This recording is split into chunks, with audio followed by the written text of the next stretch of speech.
He was a street singer in Atlanta, Georgia, where he came from. And he was found by John Lomax, the great collector of field recordings of the American folk music, who went around the country recording people with an probably big and heavy recording machine. And he wanted to find and talk to Blind Willie McTell some decades after his heyday. And these original blues artists recorded in the 20s and 30s. And then they fell out of fashion, if they ever were in fashion, mostly because of the arrival of the electric guitar, which obliterated all really acoustic music at the time. One could argue obliterated all decent music, but I'm not going to argue that. And Blind Willie McTell did things on a guitar that nobody else could do. But he was playing on the street, and Lomax turned up and wanted to interview him, so he invited him to his hotel, which was the poshest hotel, because John Lomax was a very posh bloke from New York.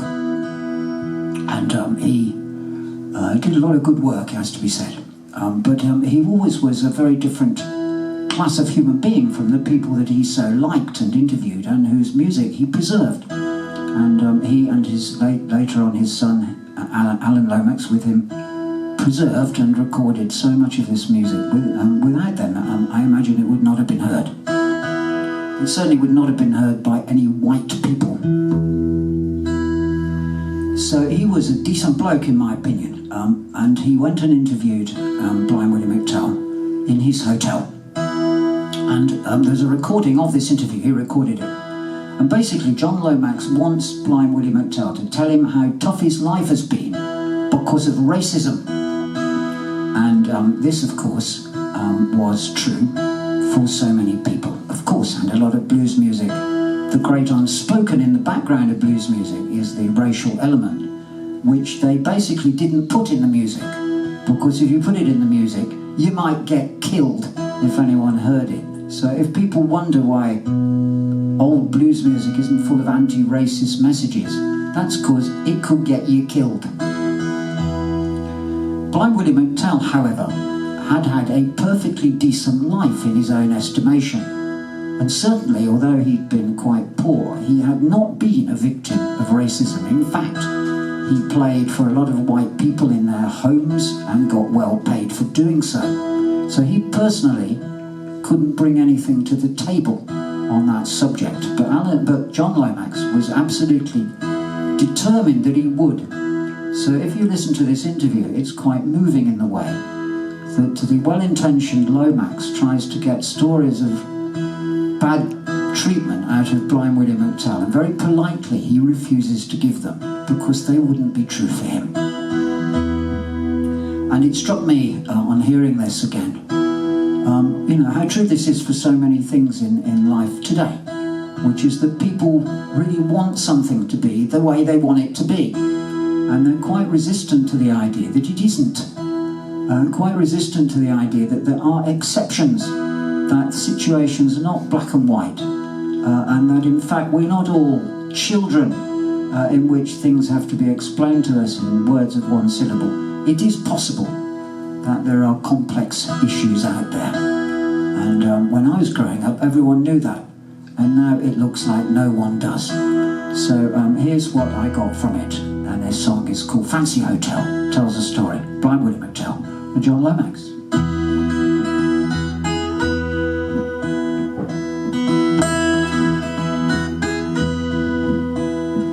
He's got an educated way of speaking, and it's my story he came seeking.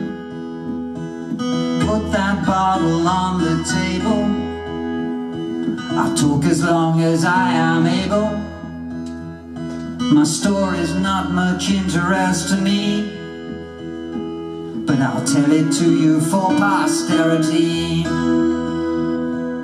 Here's the story of Willie McTell, for a stranger in a fancy hotel.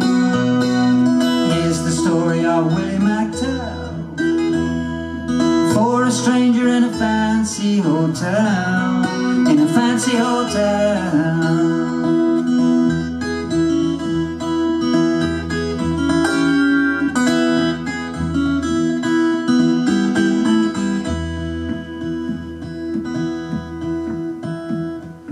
No sir, I got no complaining, but there are things I'm not explaining. Always making a good living, where I play those people giving. I can't tell you what you wanna hear. No sir, I have not lived in fear. Here's the story of Willie McTell, for a stranger in a fancy hotel. Here's the story of Willie McTell, for a stranger in a fancy hotel, in a fancy hotel.